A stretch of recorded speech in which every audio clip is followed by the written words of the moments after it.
வாங்க ஃப்ரெண்ட்ஸ், சுட சுட சிக்கன் வடை சூப்பராக ஈவினிங் ஸ்நாக்ஸ் எப்படி செய்யலாம் சொல்லி பார்க்கலாம். ரொம்ப ஈஸியான மெத்தடில் ரொம்ப டக்குன்னு செஞ்சு முடிச்சிடலாம். அதுக்கு ஃபஸ்ட்டு என்ன பண்ணுறீங்க, ஒரு மிக்ஸி ஜாரில் ஒரு 4 பல்லளவுக்கு பூண்டு, ஒரு 4 பல்லளவுக்கு இஞ்சி, ஒரு 2 பச்சை மிளகாய் போட்டு நல்லா குறைன்னு அரைச்சி எடுத்துக்கோங்க. அரைச்சி எடுத்த இந்த பேஸ்ட்டில் பார்த்தீங்கன்னா நம்ம போன்லெஸ் சிக்கன் தான் எடுத்துருக்கோம். ஒரு 1/4 கிலோ அளவுக்கு போன்லெஸ் சிக்கன் எடுத்துருக்கேன். எலும்பெல்லாம் இல்லாமல் கொஞ்சம் பொடியாக கட் பண்ணிக்கோங்க. மிக்ஸியில் நம்ம அரைக்கணும் இல்லைங்களா, அதனால் இப்போ அந்த பேஸ்ட்லேயே என்ன பண்ணுறீங்க, நம்ம ரெடி பண்ணி வச்சுருக்க சிக்கனையும் எடுத்து பொடியாக கட் பண்ணி போட்டுக்கோங்க.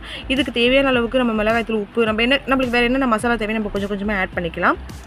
கொஞ்சமாக உப்பு போட்டுக்கோங்க, நிறைய உப்பு போடாதீங்க. கொஞ்சமாக உப்பு போட்டுட்டு அரைச்சி எடுத்திங்கன்னா இப்படி தான் இருக்கும். அரைச்ச பிறகு நம்மளுக்கு இப்படி தாங்க, இந்த மாதிரி தான் இருக்கும்.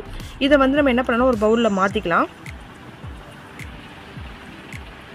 இதில் பார்த்தீங்கன்னா சிக்கன், இஞ்சி, பூண்டு, பச்சை மிளகாய், உப்பு போட்டிருக்கேன். இப்போ பார்த்தீங்கன்னா மசாலா போட போகிறேன் நான். 1 ஸ்பூன் அளவுக்கு சீரகப்பொடி, 1 ஸ்பூன் அளவுக்கு தனியா பொடி, 1 ஸ்பூன் அளவுக்கு மிளகாய் தூள், கொஞ்சமாக கரம் மசாலா, கொஞ்சம் மிளகுத்தூள் கொஞ்சம் போட்டுக்கோங்க. போட்டுட்டு நல்லா மிக்ஸ் பண்ணுங்கள். இப்போ இது கூட நான் என்ன போடுறேன் பார்த்தீங்கன்னா, அரிசி மாவு தான். அதாவது அரிசி மாவு பார்த்தீங்கன்னா ஒரு 2 ஸ்பூன் அளவுக்கு போட்டுக்கோங்க. அரிசி மாவு எதுக்குன்னு பார்த்தீங்கன்னாக்கா கொஞ்சம் கிறிஸ்பியாக இருக்கும்.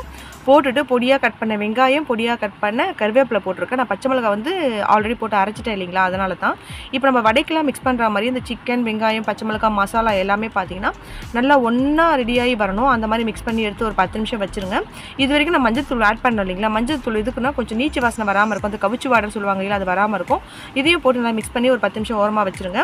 10 நிமிஷம் கழிச்சு நல்லா கடாயை வச்சுக்கோங்க. கடாய் நல்லா ஹீட்டான பிறகு நம்ம சிக்கன் வடையை தட்டி போட வேண்டியது தான்.